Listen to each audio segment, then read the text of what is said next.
Episode 1 की शुरुआत में हमें दिखाया जाता है कि वहाँ पे बहुत सारे मॉन्स्टर्स होते हैं एक जगह पे, और वहाँ पे हमारा हीरो होता है और वो बोल रहा होता है कि क्या हम यहाँ पे मरने वाले हैं। हमारा हीरो बोलता है नहीं, और तभी वहाँ पे जो मॉन्स्टर्स होते हैं वो उसके ऊपर अटैक करने के लिए आ जाते हैं, और वो बोल रहा होता है कि हम यहाँ पे ऐसे ही नहीं मरने वाले, मुझे यहाँ से जिंदा निकलना है। और दोस्तों हमारा सीन शिफ्ट होता है प्रेजेंट में। एक जेल का सीन होता है जहाँ पे हमारा हीरो उसके डैड के साथ बात कर रहा होता है, क्योंकि उसके डैड जेल के अंदर होते हैं। और वो बोल रहा होता है कि अब मैं अडल्ट हो चुका हूँ और आपने मुझे कहा था कि जब तुम बड़े हो जाओगे तब तुम्हें सच्चाई बता दूंगा। और वो बोलता है कि अब तो मैं 18 का हो गया हूँ, तो आप अब मुझे बता सकते हो जो पहले मॉन्स्टर्स आए थे सिटी पे अटैक करने के लिए वो क्यों आए थे। प्लीज मुझे सच बताइए डैडी, मैं आपका नाम क्लियर करना चाहता हूँ। और हमारा हीरो बता रहा होता है उसकी स्टोरी, जो 8 साल पहले बहुत सारे मॉन्स्टर्स ने वो सिटी के ऊपर अटैक कर लिया था और सिर्फ मेरे फादर ही उस चीज को सरवाइव कर पाए थे। और कुछ समय के बाद जब इन्वेस्टिगेशन हुई तब पता चला कि जो उसके डैड थे वो सिटी छोड़ के चले गए थे, और यही जो व्यक्ति था जिसके कारण वो मॉन्स्टर्स आए थे, और इसने बहुत बड़ा क्राइम किया था, मतलब कि इसके फादर ने। और उसके जो डैड थे उसको 10 इयर्स की सजा दी थी जेल में रहने की। और वो बता रहा होता है कि जैसे ही आप जेल में गए थे वैसे ही जो मेरी लाइफ थी वो एकदम बुरी हो चुकी थी। सब मुझे एक क्रिमिनल का बेटा बुलाते थे, यहाँ तक कि मेरे स्कूल और जहाँ पे मैं जॉब लेने जाता और जहाँ पे मैं इलाज कराने जाता वहाँ पे सब मुझे यही बोलते थे। और वो अपने डैड को बोल रहा होता है कि अब मैं ये सब नहीं बर्दाश्त कर सकता, क्योंकि मुझे मेरे डैड का नाम क्लियर करना है, मुझे मेरे डैड के साथ जस्टिस करना है। और अब उसके डैड बोल रहे होते हैं कि अभी तुम्हें ये पिछले 10 साल मतलब 8 सालों की बात याद करने की कोई जरूरत नहीं है। और साथ साथ उसके डैड बोल रहे होते कि जो मैंने किया था उसके लिए मुझे बहुत गिल्टी है। और वो अपने हमारे मेन हीरो से बोल रहे होते कि तुम अपना नाम बदल लो और सिटी से चले जाओ दूर, ताकि लोग तुम्हें कुछ भी नहीं बोलेंगे। और उसका फादर बोल रहा होता है एकदम सैड फेस में कि तुम मेरे जैसा बाप डिजर्व नहीं करते। और हमारा मेन हीरो टेबल पे एकदम जोर से हाथ मारता है और वो बोल रहा होता है उसके डैड से कि मेरे को कोई भरोसा नहीं, आपने अभी जो भी कहा वो सब झूठ है, आप मुझे प्लीज सच्चाई बता दीजिए, मुझे पता है कि आप उस टाइप के इंसान नहीं हो, प्लीज मुझे सच्चाई बता दीजिए डैड। अभी कुछ देर बाद का सीन दिखाया जाता है, वहाँ पे जो कॉप्स होते हैं वो बोल रहे होते हैं कि वो आदमी बाहर आ गया, मतलब हमारा मेन कैरेक्टर की बात हो रही है यहाँ पे। अब वो कॉप उसके पास जाके बोल रहा होता है कि जो तुम्हारे डैड को मिलने की जो फीस थी अब वो 3 गुना बढ़ चुकी है। अब इसका मतलब कि तुम्हें हर बार जब भी तुम मिलने आओगे तब तुम्हें 3 गुना फीस एक्स्ट्रा देनी होगी। और अब हमारा हीरो बोल रहा होता है कि मुझे 3 गुना फीस क्यों देनी है, और तुम्हारा मतलब कि मुझे 3000 रुपीज देने पड़ेंगे, और मुझे बताओ कि इतना प्राइस क्यों बढ़ चुका है। और वो कॉप बता रहा होता है कि तुम्हारे डैड से मिलना मना था, पर तो भी हम तुम्हें उससे मिलने दे रहे हैं, इसलिए तुम्हारा जो प्राइस है वो बढ़ चुका है, और ऊपर से तुम्हारे डैड ने तो बहुत बड़ा क्राइम किया था। और तभी हमारा हीरो बोल रहा होता है कि जिस इंसान ने इस देश के लिए बहुत कुछ किया हो और उसी बंदे को तुम ऐसे क्रिमिनल बुला रहे हो, ये कहाँ का न्याय है। और अब यहाँ पे हमारे हीरो को बहुत गुस्सा आ रहा होता है और वो उस बात को कंट्रोल करता है, और वो बोलता है अपने मन में कि मुझे सच जानना ही होगा कि मेरे डैड ने ऐसा क्यों किया था। और अगले सीन में हमारा जो हीरो होता है वो स्ट्रीट्स में चल रहा होता है, और हमारा हीरो बोल रहा होता है कि मेरे डैड को मिलने की फीस अब 3 गुना बढ़ चुकी है, तो अब मुझे हमारा जो खर्चा है एकदम लिमिट में करना पड़ेगा। और बोल रहा होता है कि एक वॉरियर बनने के बाद मैंने मेरी जिंदगी कुछ पैसों के लिए एकदम रिस्क में डाल दी इन कुछ सालों के लिए। और वो उसकी वॉच में अपना स्टेटस चेक कर रहा होता है, और वो बोल रहा होता है कि मेरी जो स्ट्रेंथ है इन सालों में कभी बढ़ी ही नहीं है।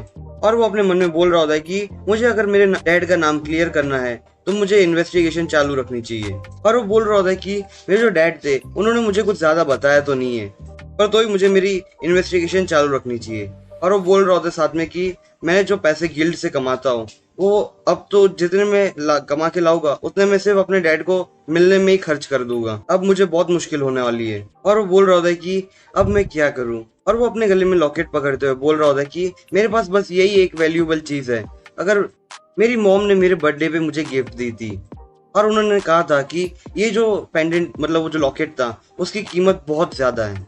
और हमारा हीरो मन में सोच रहा होता है कि क्या मुझे इस चीज को बेच देना चाहिए, और वो अपने आप को चाटा मारते हुए बोल रहा होता है कि ये क्या सोच रहा हूँ मैं, मुझे सोचना बंद कर देना चाहिए अभी फिलहाल। और वो अपने आप से बोल रहा होता है कि मुझे थोड़े हायर मिशंस ढूंढने पड़ेंगे ताकि मैं थोड़ा अच्छा खासा पैसा कमा सकूं।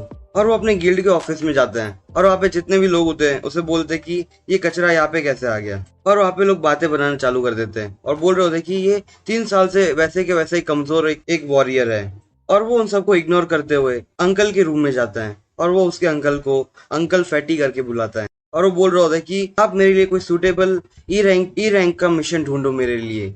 और वो अंकल एकदम गुस्से में उसको एक पंच मारते हुए बोल रहा होता है कि मैंने तुमसे कितनी बार बोला है कि तुम मुझे अंकल बोलो, अंकल गाओ बोलो, पर तुम मेरी बात मानते ही नहीं हो, मैं तुम्हें गिल्ड से निकाल दूंगा।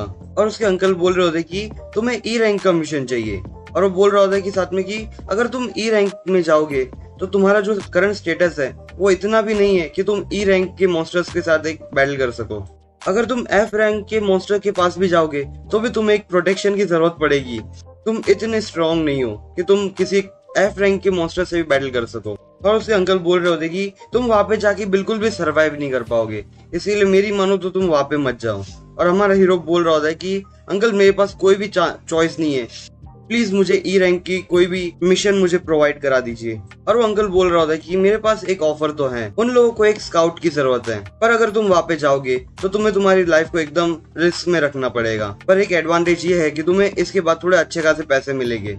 और वो उस पेपर को हाथ में लेके वो देख रहा होता है कि उसके अंदर जो रिवॉर्ड होता है वो 3000 होता है, मतलब कि $3000 का। और वो उस अंकल के पैर पकड़ते हुए बोल रहा होता है कि अंकल आप तो बहुत अच्छे हो। और वो अंकल उससे बोल रहा होता है कि तुम अपनी आईज एकदम खुली रखना, क्योंकि वो जो टीम है वो एकदम अलग सी टीम है। और हमारा हीरो बोलता है ओके, और वो अपने वेपन्स को तैयार कर रहा होता है। और वो बोल रहा होता है कि शायद मैं जिनके साथ जाने वाला हूँ वो मेरे से ज्यादा स्ट्रांग हो। और वो बोल रहा होता है कि मुझे एकदम अच्छे से अपनी जॉब करनी होगी जिससे मुझे वो लोग एकदम अच्छे से पेमेंट करें।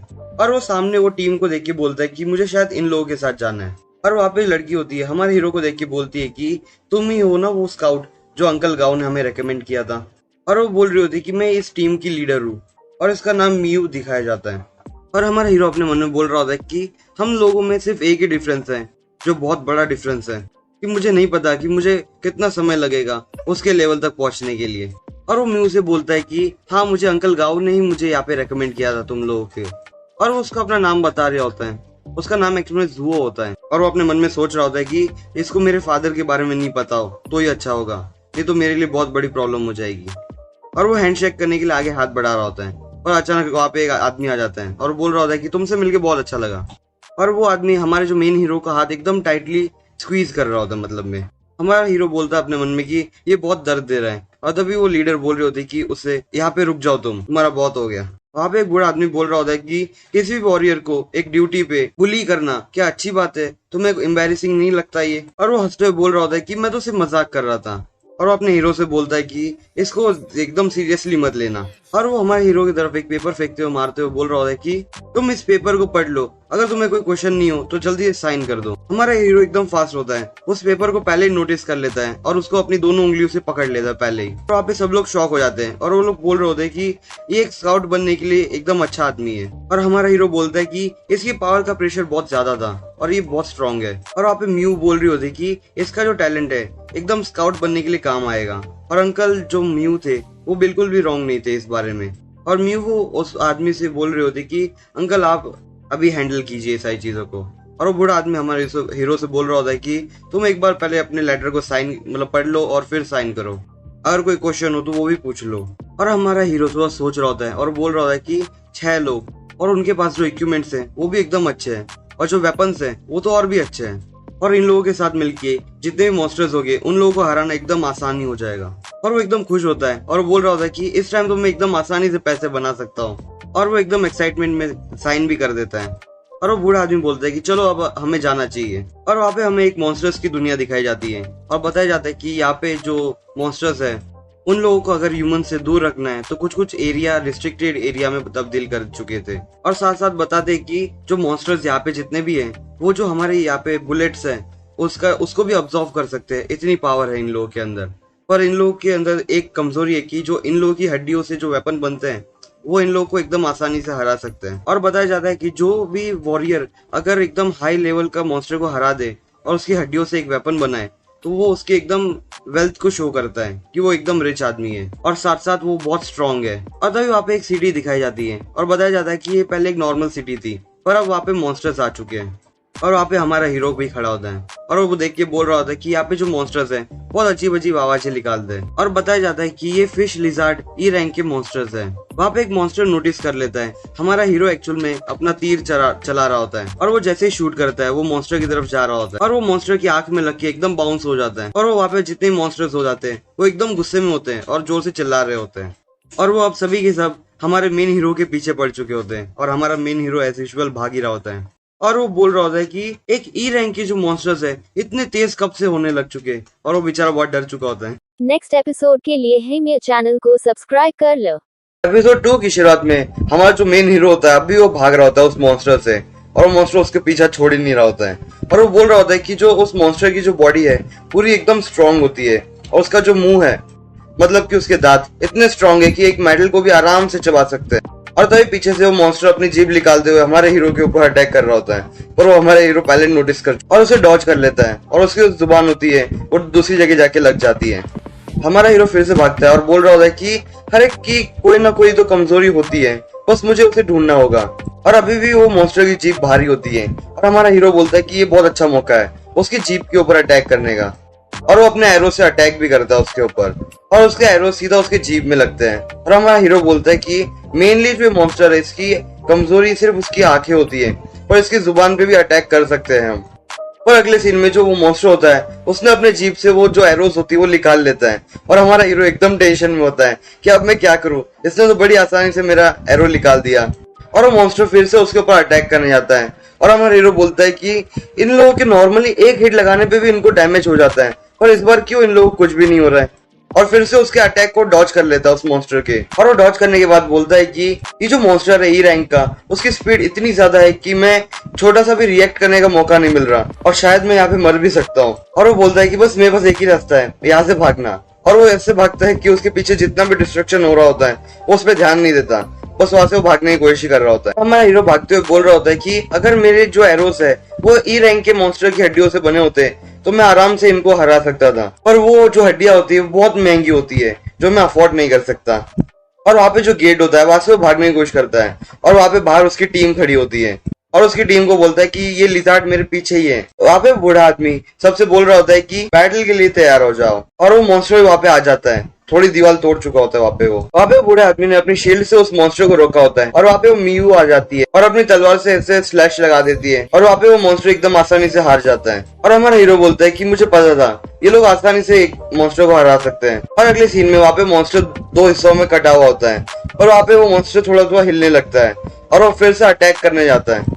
और वहां से लोग बोल रहे होते कि ये ई रैंक के मॉन्स्टर का काउंटर अटैक है, मरने के बाद भी अटैक कर सकता है ये। और वहाँ पे जो ग्रीन कपड़ों में लड़का होता है वो हमारे हीरो को ऐसे आगे धक्का मारते हुए बोलता है कि अब तुम्हारी बारी है, तुम्हें हमारे लिए सेक्रीफाइस करना होगा। हमारा हीरो मॉन्स्टर के एकदम करीब होता है, पर वो वहां से थोड़ा साइड होता है, और अपने हाथ में से जो एरो होते हैं वो उसके ऊपर शूट करता है, और सीधा उसकी आंख पे लगते हैं, मतलब कि मॉन्स्टर की आंख पे। और जो वो मियू होती है वो फिर से उसके ऊपर अटैक कर देती है, और तभी वहाँ पे हमारे हीरो के गले में जो लॉकेट था उसमें से आवाज आती है, तुमने एक ई रैंक के मॉन्स्टर को पहली बार मारा है, सिस्टम को स्टार्ट किया जा रहा है। तब हमारा हीरो एकदम हैरान होता है और बोल रहा होता है कि ये क्या मेरा इल्यूजन था, ये कैसी आवाज थी। मियू बोलती है कि वो जो मॉन्स्टर है उसको क्लीन करो और उसके अंदर का कोर है उसे निकाल लो। और तभी वो ग्रीन वाला लड़का बोलता है कि एक मॉन्स्टर को क्लीन करना मेरा काम नहीं है, मैं ये नहीं कर सकता। और मियू उसे एकदम गुस्से में लुक में बोल रही होती कि क्या मुझे नहीं पता तुमने पहले क्या किया था, और बेचारा वो एकदम डर रहा होता है उससे। और वो अगले सीन में एक जगह पे कैंप फायर करके बैठते हैं। मियू वहाँ पे हमारे हीरो के पास आती है और उसको कुछ देती है और बोलती है कि तुम इसको खाने के बाद अपनी एनर्जी वापस रिकवर कर पाओगे। और मियू उसे बोलती है कि तुम एक आउटस्टैंडिंग स्काउट हो। और हमारा हीरो बोलता है कि थैंक्स, और अपने मन में बोल रहा होता है कि ये जितनी बाहर से सख्त दिखती है वो इतनी सख्त नहीं है, वो बहुत अच्छी है। और वहाँ पे वो ग्रीन कपड़े वाला लड़का बोल रहा होता है कि वो जो मॉन्स्टर है वो बहुत स्टिकी था, मतलब कि उसने वो उस मॉन्स्टर को क्लीन किया ही है। और साथ साथ वो बोल रहा होता है कि जो जू है, और वो बोल रहा होता है कि ये बहुत स्ट्रांग है, वो मॉन्स्टर को बाहर बुलाने में बहुत अच्छा है। और वो साथ साथ बोल रहा होता है कि जो तुम्हारी बॉडी है वो एकदम वीक है, इसलिए तुम्हें अगर पैसे बनाने हैं तो तुम्हें दूसरी पार्टीज के साथ जाके स्काउट की ड्यूटी करनी होगी। और मियू उसे बोलती है कि तुमने बहुत बोल लिया, अब बस तुम चुप हो जाओ। और वो फिर से बोलता है कि सॉरी, मैंने एक्सीडेंटली ट्रूथ बोल दिया। और वहाँ पे लोग हंस रहे होते हैं। और वो बूढ़ा आदमी जू से बोल रहा होता है कि तुम इसके जोक को एकदम सीरियसली मत लेना, ये बस ऐसे बोलता रहता है कुछ भी। जू अपने मन में बोल रहा होता है कि ये जो बंदा है बहुत अच्छा है। और तभी वहाँ पे रात हो जाती है और वहाँ पे बाहर हमारा हीरो पेट्रोलिंग कर रहा होता है, और तभी वहाँ पे मियू आ जाती है। और मियू को देख के वो बोलता है कि यहाँ पे आपको आने की जरूरत नहीं थी, यहाँ पे मैं पहले से पेट्रोलिंग कर रहा हूँ, मैं बैटलफील्ड में अच्छा नहीं हूँ पर यहाँ पे पेट्रोलिंग तो कर ही सकता हूँ। मियू उसे बोलती है कि कॉन्ट्रैक्ट के मुताबिक 2 लोगों को हमेशा पेट्रोलिंग करनी होगी और मैं सिर्फ कॉन्ट्रैक्ट का मान रखने आई हूँ। जू मियू से बोल रहा होता है कि तुम लोग एक्चुअल में कहीं और से रहते हो, जे सिटी से, पर तुम लोग यहाँ पे ई रैंक की मॉन्स्टर एरिया है उसे क्लियर करने क्यों आए हो सिटी जेड के अंदर। म्यू हमारे हीरो से बोल रही होती कि तुम्हारे जो एरिया है वहाँ पे बहुत सारे मॉन्स्टर्स आए थे और मैं उन मॉन्स्टर को मारने के लिए यहाँ पे आई हूँ। और म्यू हमारे हीरो से पूछ रही होती कि तुम्हारे बारे में क्या, तुम क्यों अटैक करते हो मॉन्स्टर्स के ऊपर, जबकि तुम्हारी जो बॉडी है वो उन लोगों के बारे में, उन लोगों के मुकाबले कुछ भी नहीं है, ये बहुत डेंजरस है तुम्हारे लिए।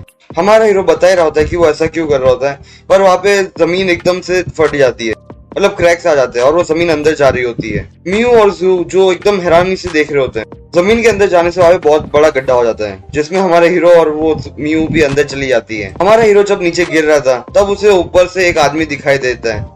अगले सीन में हमें दिखाया जाता है कि वो एक सबवे स्टेशन के अंदर गिरे होते हैं और हमारे हीरो ने उसके सर पे, मतलब आंखों पे एक चश्मा पहना होता है। हमारा हीरो बोल रहा होता है कि जब हम टॉप पे थे तब वहाँ पे नीचे जमीन में एक अर्थक्वेक आया था। और म्यू उसे पूछी होती कि तुमने तुम्हारी इन्वेस्टिगेशन पूरी कर ली और तुम्हें सच में लगता है कि यहाँ पे अर्थक्वेक आया था। और वो बोल रहा होता है कि एटलीस्ट 20 मीटर का तो एक भूकंप आया था। हमारा हीरो बोलता है कि हमें यहाँ से बाहर निकलना होगा, अगर हम यहाँ से बाहर नहीं निकल पाते तो हमें सबवे स्टेशन के एग्जिट को ढूंढना होगा। और म्यू से पूछी होती है कि क्या तुम्हें पता है कि सबवे स्टेशन के एग्जिट्स कहाँ पे हैं। और हमारा हीरो बोल रहा होता है कि हाँ मुझे पता है, क्योंकि यहाँ पे आने के पहले मैंने बहुत प्लानिंग की थी। और हमारा हीरो उस तरफ इशारा करते हुए बोल रहा होता है कि अगर हम इस रास्ते से जाएंगे तो हम एकदम आसानी से जाएंगे और वहाँ पे कोई खतरा भी नहीं मिलेगा। और वो लोग आगे चल रहे होते हैं और हमारा हीरो बोलता है फिर से कि यहाँ पे लाइट्स एकदम ज्यादा हो रही है, सही डायरेक्शन में जा रहे हैं। म्यू उसे रुकने के लिए बोलती है। हमारा हीरो बोलता है कि क्या हुआ। म्यू बोलती है कि यहाँ पे ई रैंक के मॉन्स्टर है और बोलती है कि ये एक से ज्यादा है। और हीरो एकदम हैरानी से बोल रहा होता है कि तुम्हें कैसे सुनाई दे रहा है, मुझे तो कुछ भी सुनाई नहीं दे रहा। और तभी वो म्यू बोलती है कि तुम्हें ये नहीं सुनाई देगा क्योंकि वो जो तलवार है वो मुझे बता रही है। और वो बता रही होती कि ये जो तलवार है वो अपने मास्टर को एकदम आसानी से कोई भी मॉन्स्टर के बारे में बता देती है। और वहाँ पे बहुत सारे मॉन्स्टर एकदम भागते हुए आ रहे होते हैं। म्यू उससे बोलती है कि तुम पीछे रहो और वो आगे जाके वो मॉन्स्टर के ऊपर अटैक कर रही होती है। हीरो बोलता है कि मैं तुम्हारी हेल्प कर सकता हूँ और वो म्यू बोलती है कि तुम पीछे रहो, तुम इतने भी स्ट्रांग नहीं हो कि तुम किसी भी मॉन्स्टर के साथ अटैक कर सकते हो। और वहाँ पे म्यू अपने एकदम अलग ही स्टाइल में अच्छे से बैटल कर रही होती है मॉन्स्टर के साथ। और हमारा हीरो देख के बोल रहा होता है कि ये जो म्यू है उसकी पावर बहुत ज्यादा है, क्या ये म्यू की ट्रू पावर है या फिर ये इससे भी ज्यादा स्ट्रांग है। और म्यू अपनी तलवार से एक मॉन्स्टर को मारती है जिसका जो मुंह होता है वो सीधा हमारे हीरो की तरफ आ रहा होता है। वो मॉन्स्टर हमारे हीरो के हाथ में बाइट कर लेता है और हमारा हीरो उसको फिर से उसके जो हाथ में चाकू होता है उससे मार देता है। और वो बोल रहा होता है कि ये ई रैंक के मॉन्स्टर मरने के बाद भी बहुत स्ट्रांग होते हैं। और तभी फिर से वो एक पैनल उसके सामने आता है और वो सिस्टम उसे बोल रहा होता है कि तुमने एक और ई रैंक के मॉन्स्टर को मारा है और जो तुम्हारा सिस्टम की जो चालू होने की स्पीड है वो अभी इंक्रीज हो चुकी है। हमारा हीरो फिर से हैरान हो जाता है और बोल रहा होता है कि आवाज कहाँ से आ रही है। और बोल रहा होता है कि अभी इन सब चीजों के लिए टाइम नहीं है, हमें पहले इस मैटर को हैंडल करना होगा। और अगले सीन में म्यू ने सारे मॉन्स्टर को हरा दिया होता है और वो उसे बोल रही होती है कि चलो हम यहाँ से चलते हैं। और वो जैसे आगे बढ़ते हैं वहाँ पे वो जो दरवाजा होता है वो ब्लॉक किया होता है और हीरो बोल रहा होता है कि शायद ये बाहर से किसी ने बंद कर दिया है। और म्यू ने उसके गले के ऊपर तलवार रख दी होती है और हमारा हीरो पूछ रहा होता है कि तुम ये क्या कर रही हो। म्यू बोलती है कि ये तो मुझे पूछना चाहिए था। और अगले सीन में हमें ब्लड दिखाया जाता है